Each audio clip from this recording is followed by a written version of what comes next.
Hello, BookTube.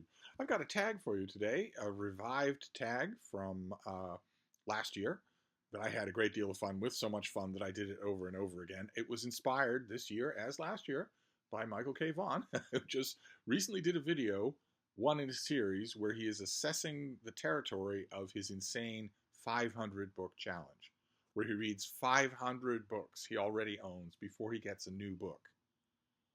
Believe it or not, he's had a hearty band of insane warriors join him on that quest. I guess a lot of you have been stockpiling books a lot worse than I thought. 500 unread books. And some of you, many of you, have said you have well over 1,000 books that you haven't read in your own collection. I was poo-pooing the whole idea of reading what you own and whatnot, of course, in a joking kind of way, until I realized that. Until I realized that some of you are continuing to haul books on your channel even though you have thousands of unread books. That might be a problem that might need addressing. But Michael K Vaughan this morning did a video on breaking it down by theme, dealing with the horror books that are on his Kindle already. So he doesn't have to worry about getting them. And that reminded me that this time last year I was doing a whole bunch of videos on what lurks on your Kindle. Take me through some of the books that lurk on your Kindle and tell me about them. If you haven't read them, tell me why you got them. What prospectively interested you about them. If you have read them, tell me about them. Tell me what you thought of them. And also tell me about your tech itself. I saw that video this morning and I thought, well, surely it's time for another round of that. So I made a tag out of it. I weaponized it into the horrors on my Kindle tag, but it is the what lurks on my Kindle tag, just the 2022 version. I'm assuming, especially in light of the 500 book challenge, that in the intervening year, you have all been busily stocking away ebooks without reading them. So you'll have plenty to talk about. And there are some ironclad rules. Rule number 1 is you must pick 20 books. In his horror video, which I will link down below, Michael picks 20 books that you either haven't read or that you need to reread. So pick 20 books from your e-reader. Rule number 2 is that you must echo at least one of the choices of the person you get this tag from. So in my case, it'll be Michael K Vaughan. In your case, it might be me. It might be somebody else, depending on whether or not anybody else does this. Then rule number 3 is you must invent one dream ebook, just like Michael does. He invents a dream ebook in the course of his 20 books. You must invent one too. What is something that you would like to have an ebook of? In any way at all, whatever detail it is that moves you. Then rule number 4 is you don't need to draw on your Kindle, right? It's not a Kindle, it's any e-reader, any e-reading apparatus. That wherever you do your e-reading will be fine. And rule number 5, of course, of what I mentioned, you have to tell me about the tech. Not just tell me about the books. You have to tell me about the tech. What is the tech like? So with those ironclad rules out of the way, let's look at my books. And we will start off with a dream ebook, an ebook that doesn't exist. It does exist as an ebook. I have it as an ebook. I've reread it as an ebook, but not this. A while ago, we did, a bunch of us did daydreaming about what books should be in the Penguin Classic Black Spine lineup. And even sometimes making mock-up covers for them, because it turns out there's a way to do that that's very easy. It's so easy I could do it. And I would like one of those, for real. And instead of just a mock-up, I would like one of those. I would like The Art of Fielding by Chad Harbach as a Penguin Classic. It's a big, generous, comparatively recent American novel about, among other things, baseball. And also furtive love. It's jam-packed. Just an amazing book to read. Then we'll move on. We'll move on to another big book that is due for a reread of mine. Last time David Murphy was visiting here at the house, he found a copy at the Brattle Bookshop, and it reminded me how long it's been since I've read it. And that would be this, The War Against the Jews by Lucy Davidovich. I'm not going to... This is the study of Nazi anti-Semitism, Nazi militarized anti-Semitism. It doesn't really function as a history of Nazi government or as especially a history of the Nazis at war, but it does cover this subject really well. And it's been a while.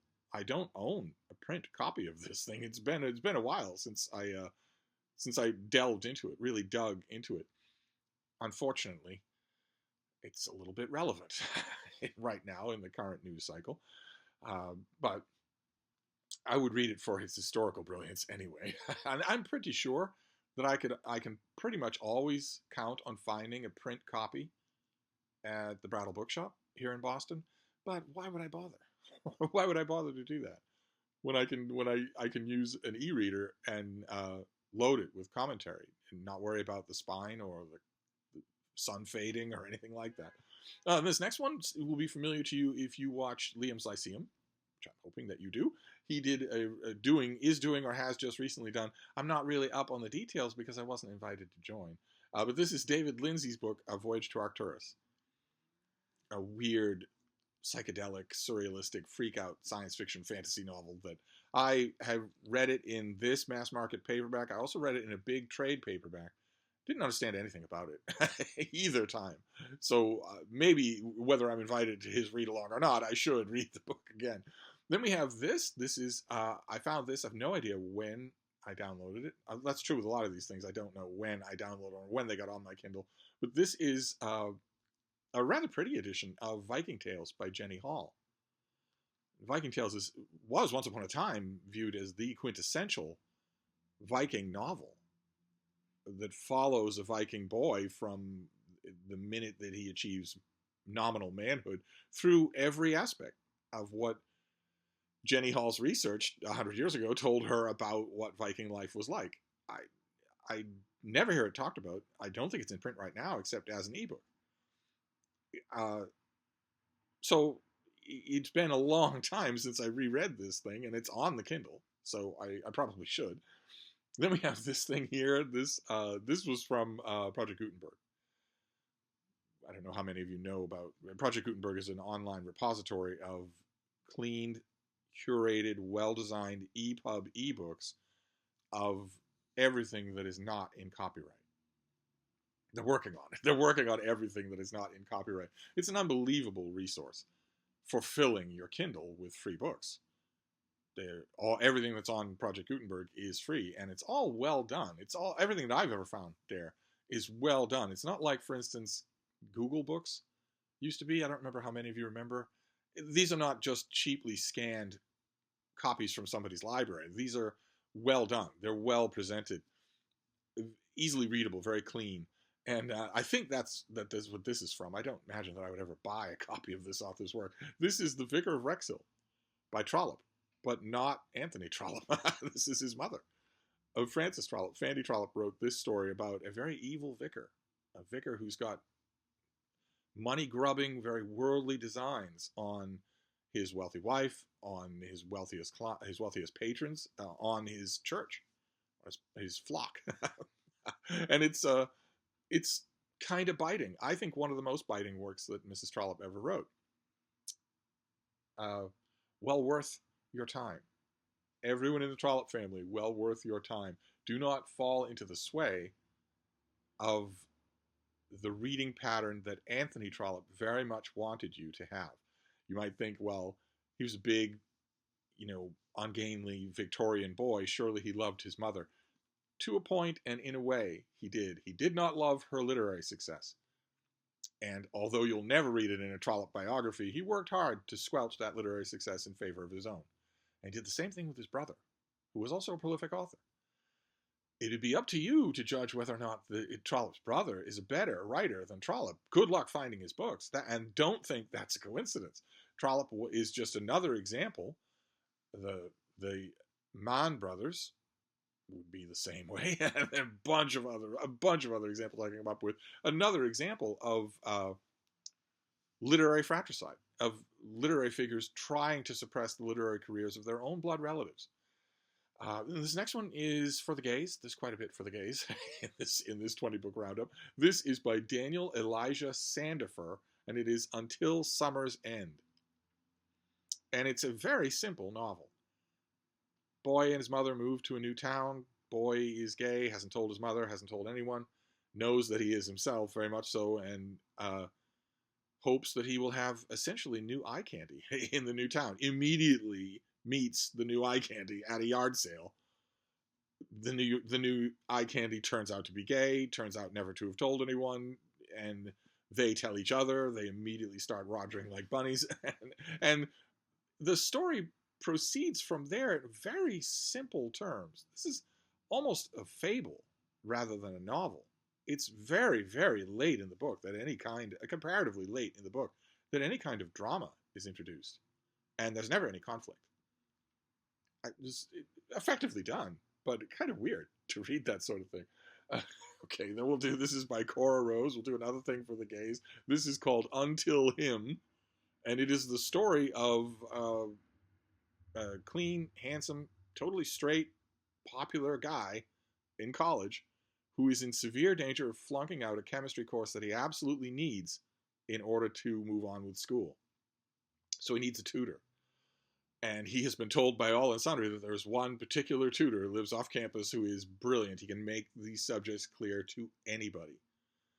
And our hero goes to that figure and says, well, I really need you to tutor me. And the young man who he goes to is not friendly in any way and says, I'm all full up. I don't have any desire for any more clients. My answer is no. And our hero says, well, I'll do anything. I'm really desperate for your help. And the tutor makes a basic deal, tells him, I'll tutor you and I'll get you through the class with a passing grade if you will. And our hero says, well, what do you mean?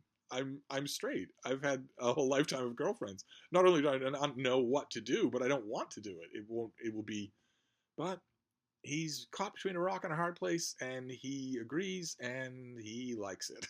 He likes it more and more and more. I don't know that in the end this is any less of a fable than the last one was.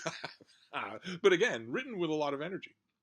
Then we have the first book in a series, self-published, I think, very well designed, very ambitious, very professional, that you can get on a Kindle easily. You can get this sort of stuff easily. It's all over the place, often with deals so that you get book one for free. There's a huge amount of reading that you can do on a Kindle without costing yourself a penny. And quite a bit of it is very good and will be putting you in touch with authors who very much want your patronage. They're not just, slopping things over to their editor who slops it out to the publicist and then it goes out into the world and they couldn't care less about you. They're building their audience one reader at a time. I think that's probably the case here. This is Angel Martinez, and this is book one in the Variant Configuration series. This is called Rarely Pure and Never Simple. And it's the story of future America in which there are superpowers, and there are variants who have superpowers. And our main character is a variant who can sense other variants and find them at great distance or up close, knows exactly where they are and the extent of their ability. And that makes him kind of useful to all kinds of people who want to find variants for all kinds of reasons. And he meets up with one of those characters who also has a variant ability to spark variants, to bring them to light and accelerate them. And they become a sort of odd couple, reluctant pairing, a team, and maybe friends. I thought it was wonderful.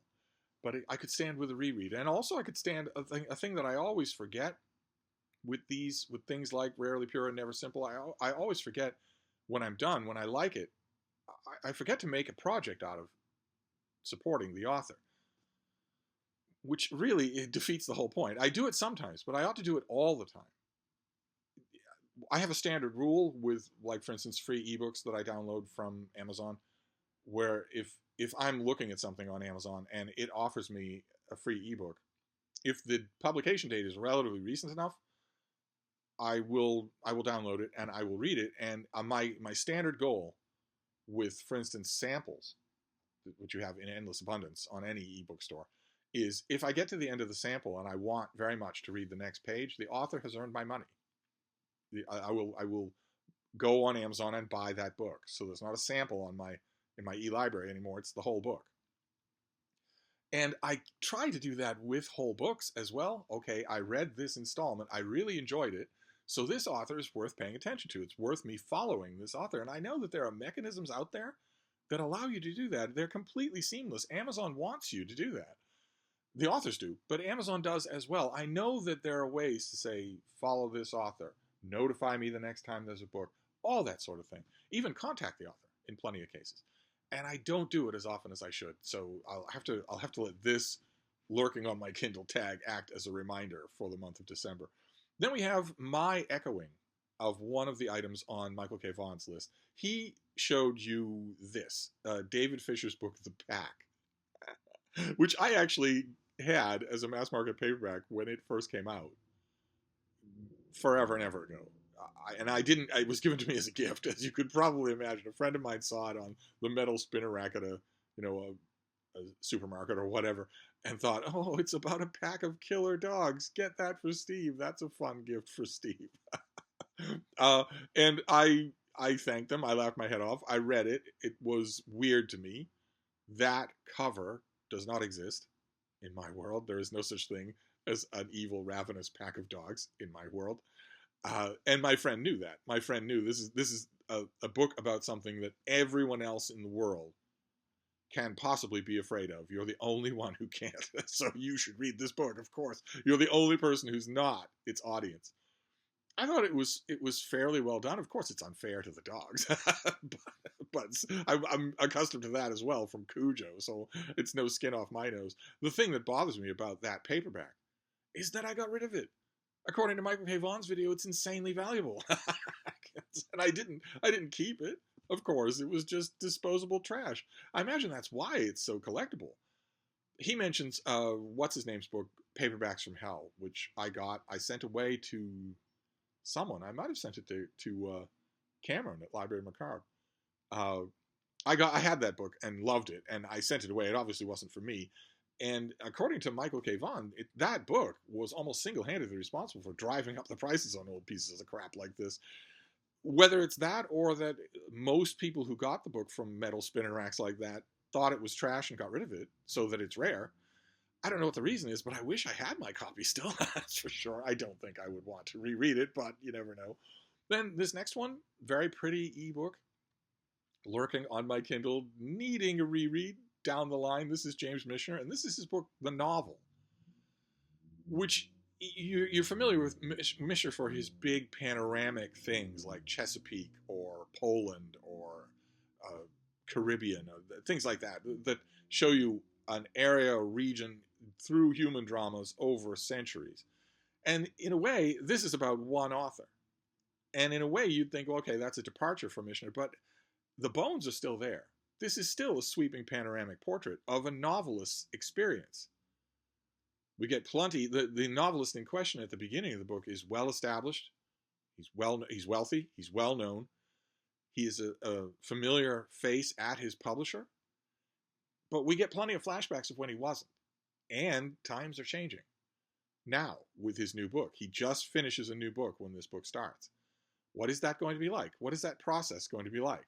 What are the process going to be like of meeting with his editor, of making deals on where the book is going to go and how it's going to go, and how will that affect everyone in his life, including himself and his own creative ability? I know that I've mentioned Michener a few times this month, or last month, I should say, as a kind of a dying thing, as a lost cause, someone who's not going to go into the new century.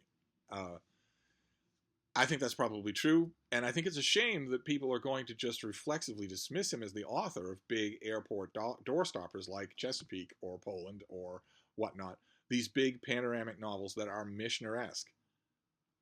He did write those things, and they are very effective. But he wrote stuff like this, too, that is just as effective and isn't what you would expect from James Michener. Then this next one is, I think, a reread for me. I'm going to go at it as if it were just a fresh thing. This is Carleen O'Connor. It's Murder in an Irish Bookshop. It's a cozy murder mystery set in an Irish bookshop, and it would not be on my radar at all, except that this author just recently started a new series of murder mysteries that are not cozy. They are grim and gritty West Coast of Ireland police procedurals. I think that is really, really interesting. That an author who has an established presence, I'm pretty sure she wrote a few of these cozy murder mysteries, that an author who has an established presence, an established audience, an established tone, would change it all I think that's really, really interesting. So now that since I have the gritty police procedural in mind, it'll be fun to compare it to this. So you'll dig this out of the bowels of the Kindle and give it a go. Then I have a Harlequin novel, Harlequin Presents.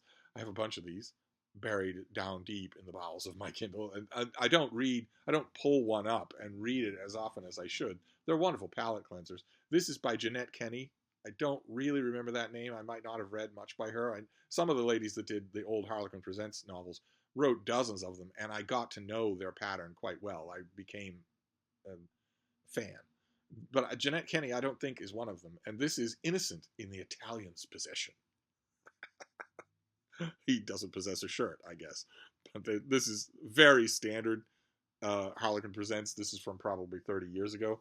So there'll be a huge amount of implied sexism. Innocent in the Italian's Possession will be very literal.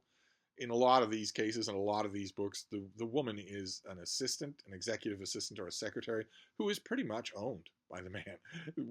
In some of the books, we get barely the slightest hint that she has any kind of individual life or agency. She is literally made by the love affair. It's all that she is. It's weird wish fulfillment. I don't know. I would love to see a study on who exactly was reading these books and what they were getting out of them. That'll never happen. The women that read these books 30 years ago would never have submitted to an interview about what they like and don't like. And at the time, no one treated them critically. There was no booktube then. But anyway, this next one is an ebook of Goldfinger by Ian Fleming. I haven't read Goldfinger in eons. The closest that I came, and the reason why I thought about this book for this particular tag, is because of Jeff Reeds, which I called Jim Reeds yesterday. Jeff Reeds has done a whole bunch of really good videos on his channel on Ian Fleming Bond novels. Really good ones. And they really make me, he knows them really well. And really, that's all I need for BookTube, is to encounter somebody who is talking about a passion of theirs, in Jeff's case, whether it's Ian Fleming or the Reacher novels. When somebody's talking about a passion of theirs and isn't trying to justify it, because you don't have to justify your passions. There is no such thing as right or wrong reading. Instead, it's just being knowledgeable and enthusiastic about them. When that happens, I'm a sucker for that sort of thing. I immediately start to reconsider the author in question. And so this is fresh on my mind, and Goldfinger is fresh on my mind. I know, talk about, the attitudes of the time. I know a lot of what I will encounter when I read a Fleming Bond book. Jeff is really good about that. Really good, not only about assessing those elements. This is what you're going to encounter. Brutal misogyny, tons and tons of colonial complacency, tons and tons of racism. And the wonderful thing about that, whether it's him talking about Bond or whether it's Criminale talking about pretty much anything that he reads, the wonderful thing about it is that here in this community anyway, if nowhere else in the reading world, you can list all of those negatives as part of a conversation about why you should read the book, as opposed to closing the door because it's not a good look. Read the room. Yikes. as opposed to that, this little group of channels, we're not really in the business of canceling authors, which I really kind of like. I really, really kind of like. It's really refreshing because it exists nowhere else in the literary world, on or off BookTube. It's really kind of precious. I love it when I encounter it, and when I encounter it, I am putty in the hands of the person that does it, no matter who it is, no matter who they're talking about, no matter how firmly my opinions are set on that author. Somebody will do that, and if they do it the right way, so they're not being pretentious, they're not being arrogant, they're just being enthusiastic about a thing they love, even though they recognize its imperfections. Somebody does something like that, and I'm all of a sudden thinking, oh, I should read that again. I love it. Then we'll do, this is James Anthony Froude. He was a British historian from a century ago. And I just recently read a book of his called Julius Caesar, A Sketch, which was a biography of Julius Caesar. That was brilliant. I knew that because I knew that it was brilliant because I've read it a few times. I recently, a couple of years ago, I think I hauled it on this channel, got a little hardcover from the Brattle Bookshop of Caesar, A Sketch, that I never used it. because I considered it a really neat find when I grabbed it at the shop, but then I was opening it, and the type is microscopically small, the pages are brittle, so you can't annotate anything, and you have to be worried every single time you turn the pages, you're going to break something off. And even if you're completely careful, you're still flaking off bits and pieces of it, so you have a little snowfall of sawdust on you if you're reading it in bed. A perfect argument for an ebook. It's a perfect argument for an ebook, for it exists on Project Gutenberg in its entirety. Those books are not vulnerable to that sort of thing. They're simple EPUBs. They're not vulnerable to the slow deterioration of old paper, paste, and pulp productions. So I got rid of the hardcover Caesar, a sketch. But I reread Caesar, a sketch as an ebook. I loved it, absolutely loved it. There were a whole bunch of things about it that I disagreed with, especially his worship of Julius Caesar. He just worships Julius Caesar, thinks he's the greatest thing since buttered toast. But I loved his voice in the book. So I naturally wanted to read more. I found this, Essays on Literature and History. This will be just a collection of pieces, probably they did for things like the Quarterly Review or the TLS even, if he was in time for that. A lot of these things I'm sure I have not read. I'm pretty sure I've never had a print and paper volume of this thing. So it's possible that there are things in here that I don't know at all. Definitely give it a try instead of letting it just lurk there forever on the bottom of the Kindle. Then we have something, I think I've shown you part 1 in this series before. This is Freedom's Hope by Stephen Coulter. And this is part 2 of the Chronicles of Spartak. Spartak being Spartak Jones, who is a character in this is future science fiction. He is kind of a gorgeous young Superman. And I'm forgetting what the name of the first book was. Sun was in the title. But the cover didn't look like this. The cover now does. The cover of the first volume looks like this. The author sprang for a new cover design when he had book 2, I guess. I read book 1 a long time ago. This has been buried. Book 1 of the Chronicles of Spartak has been buried on my Kindle for a long, long time. Years and years and years. And I loved book 1. Just loved it. It's totally unconventional in terms of dystopia, in terms of Hunger Games kind of, brutal future, in terms of a gay love story. Spartak is a big, muscular, he-man young hero, but he also has a tender heart. And he is sold into the possession of someone who also ends up having a tender heart. I saw this lurking on my Kindle and realized that I should go back and read the part 1. I have part 1 buried, and this is part 2. I won't read part 2 until I've refreshed my memory with part 1. I'm not sure if that is supposed to be Oliver Forslund on the cover. I don't think so. Spartak isn't all that bright in the brains department, but he's brighter than Oliver Forslund, that's for sure. Not much isn't brighter than Oliver Forslund, so probably the resemblance is just coincidental.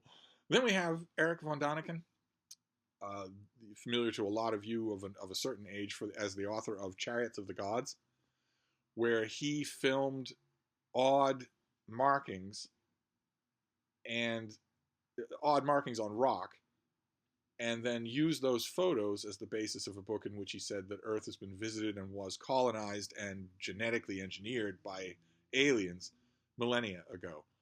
And the books were fraudulent from the start. Eric von Daniken knew perfectly well that the marks that he had photographed and were putting forward as possible runways for alien space vessels were 8 inches long. He knew perfectly well what he was doing. He was selling a bill of goods to the public, and boy, oh boy, did it work. Chariots of the Gods sold millions of copies, millions. It made him unbelievably wealthy for the time. He wrote a whole bunch of sequels. And he wrote this book as well, which I don't know what to make of this. I've never read it, but it's there on the Kindle. For some reason, it must have appealed to me. It's called Evolution is Wrong by Eric von Daniken, showing that, you can always go back to the well if you're underestimating the taste of the American reading public. The first most obvious thing to say here is that evolution is not wrong. The theory of evolution by means of natural selection, a change in allele frequencies in cladistic populations over time. So not a fish turning into a bird, but a change in populations. Evolution is a population study. That is not wrong. we absolutely know that is not wrong. I know that a scientist would say we can't absolutely know anything, but they're just being picky because they're dateless nerds. We absolutely know that evolution is not wrong. We knew it without a single fossil, and we especially knew it without a single genetic exam. We now have both. Whole warehouses full of fossils and tons of genetic information. We know that evolution is not wrong. No major part of evolution is wrong. No large component of it is wrong. I don't know what von Däniken is writing in this book. I would like to think that he cannot possibly be writing that evolution just toto is completely wrong. that we know for a fact is not true. The COVID virus mutates, for Pete's sake. We know that it's not, that evolution is not wrong. I'm assuming in this book he will pick some part of evolution, intentionally misrepresent it, and then say his misrepresentation shows that the whole of it is wrong. I don't know why I waste my energy on books like this, but I routinely do. I think maybe the only explanation I have for why I waste my energy on them is that they reach a readership. If there's one person out there who can be convinced by this piece of crap that evolution is in fact wrong, then I want to read the book to know how to counter what they're getting from it, I guess, is my reason. Well, also, there's also the simple fact that von Däniken is a pretty entertaining writer. I'm assuming that will stay true even when he's writing a book literally full of lies. And we shall see. It was on my Kindle. That's the whole point of this tag, is go and find what's on your Kindle, even if it makes you scratch your head about why it's there in the first place. Now, this next one, I don't have to worry about why it's there. I know why it's there. This is a terrific author, Georgette Heyer. This is A Christmas Party with a lovely reissue. I once saw a trade paperback. A lot of her books were reissued in trade paperback like this, and they were pretty, really nice productions. I wouldn't want it as a paperback. I wouldn't want it as a print book at all. Why would I? If it's on the Kindle already. This will be in murder, probably in a stately English home at around Christmas time. Probably it will indulge in some of the most tired cliches of English country home murder mysteries, which is that a storm isolates the house and suddenly nobody can come or go, and every footprint in the snow is a vital clue. I don't think I've ever read this. I always tell myself when I read, Duplicate Death or Envious Casca, I always tell myself that I've read every murder mystery by this author, and some of them many times, but I don't know that I've ever read this, so I'll have to give it a try and see. Now, this next one is a murder mystery. I have definitely read it. I will gladly read it again since it's on the Kindle. It's right there, and there's never a bad time for it. This is The Cape Cod Mystery by Phoebe Atwood Taylor, writing at the turn of the 20th century, about a Cape Cod that was already wringing its hands all the time about how the old Cape is gone, how the old ways are gone, the Cape isn't what it used to be. That has been the #1 pastime of Cape Cod for 400 years. And it still is. It absolutely still is. People will say right now, the Cape I've known since 2015, it's gone. It's gone. Also 2005, also 1990, also 1970, also 1940. I have books going back 150 years saying the same thing about Cape Cod. It's really gone. It's gone to pieces. It's not like it used to be. These books don't indulge in that so much, although their main character, A.Z. Mayo, is kind of a Socrates in bib overalls. He's kind of an all-purpose guy, an old salt of the Cape Cod world, who is also sharp as a tack and can solve murder mysteries. He notices when things are going wrong, and is sort of a natural gumshoe, and becomes known for that. This is the first A.Z. Mayo mystery, but this series went on forever and ever, like 20 books, something like that. And he becomes known in the course of the series as someone you go to if you have a problem. If something weird is happening, or you don't recognize the neighbor or whatnot. These are delightfully done. They really do. They don't mean to, but they really do capture a Cape Cod that is literally vanished. The timetables, the transportation, the regulations, all of those things have been updated. All those things have been changed. And they're caught like flies in amber in these novels, which are delightful murder mysteries. And Otto Penzler reissued this one. I'm not sure if Otto Penzler reissued all of them. If you had neat cover art like this, I think that cover art is done by a machine, isn't it? By a program. So if you had that and you took an afternoon to learn how to use it, you could reprint all of these things. Every A.Z. Mayo novel, every Phoebe Atwood Taylor novel. I haven't checked to see, but I have this one. I have the first one. I might as well reread it. They're hard to find, Once upon a time, was it the Mysterious Press? Some American press did a row of mass market paperbacks of all of the A.C. Mayo novels about 30 years ago, all in a uniform white mass market paperbacks. And that was great, except those paperbacks were so crappy. They were so poorly done. One or two dots of glue binding the wrapping to the text block. The text block itself really stiff and creaky. Good luck using them. They were poorly made. I used to warn customers about that. I used to tell them, you're really going to enjoy this book, but you're going to need a replacement when you're done reading it. That's why I always grab them I used to grab them when I saw them in hardcover at the Brattle Bookshop. I honestly don't think I would do that now. I think I would probably just leave it for ebooks. Why worry about hunting around at the Brattle for a physical paper and paste version of the book that's more durable than the paperback when I don't have to worry about durability at all? Why worry about that? Why bother? This next one is a work of history. This is by Oliver Hilmes, and it is Berlin, 1936. Very beautiful, elegant cover design. You don't get this on works of history, to put it mildly. This is about, of course, the Berlin Olympics.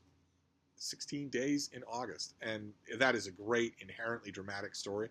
I read this when it came out, I think 10 years ago, something like that. But I have an ebook of it. Maybe I got the ebook from the publisher. I should definitely give it another try, so I will definitely read it again. Then we have pioneer in the modern iteration of the spy thriller international novel, with only one wrinkle, which is that this author does it really well, does it really intelligently. This author does not insult your intelligence, brings genuinely good prose to that program, which ordinarily sports the worst prose in the world. This is Helen McInnes. I've mentioned her on this channel before. I have mentioned pretty much everybody on this channel before. I think she wrote one of her, crime thriller novels. She wrote a whole bunch of them, 20-something novels like this. She wrote one of them that was set largely in Venice, and I think I found a paperback of that at the Brattle and showed it to you. But all of them exist as ebooks with these lovely cover designs. They're all uniform cover design. And she is worth reading. She is worth rereading. Oh my. Oh my. She takes this program, this imprint of, international spy thrillers, ex-Nazis, that sort of thing. You've read a million books like that. She takes that template and writes it beautifully. Just beautifully. Better than it has a right to be treated. So any of hers that I find lurking down on my Kindle, I am happy to grab and reread, to bring to the top of the list and reread. And then we'll finish up. This has gone on quite long enough. We'll finish up with this thing. This is by James Jones, and it is one of these little Kindle books that I imagine are fairly easy to slap together. They can still be quite enjoyable. This is 150 Survival Secrets. Advice on survival kits, extreme weather, rapid evacuation, food storage, active shooters, first aid, and more. I've read a million guidebooks like this. They are what-if stories in a way, although this kind of misfortune, something that's covered in this book, is almost certainly going to happen to you before your life is over. And I bet this author will, if he's like any other books on this subject, he will offer lots of really clear-eyed advice on assessing everything. What you can do, what you can't do, popular misconceptions, that sort of thing. I love this sort of thing. It takes 15 minutes to read a book like this, but I love whether every season sees a new one or two. I don't remember why this is on my Kindle, but since it's there, and since I'm tagging myself, I would be happy to do it. I'll be happy to give it a try. And there you go. Those are 20 books that were lurking on my Kindle. They're the horrors lurking on my Kindle. And I urge you all to do this. If you have an e-reading device that it is full of books, feel free to pull up 20 of them and talk about them. Why you have them, or what you thought about them if you've already read them. I would love to hear that. And I might very well do another one of these videos, or more than one, before the month is over. Last year at this time, I did a bunch. It's a free country. So I will wrap this up for now, and I will see you soon. Thank you, BookTube.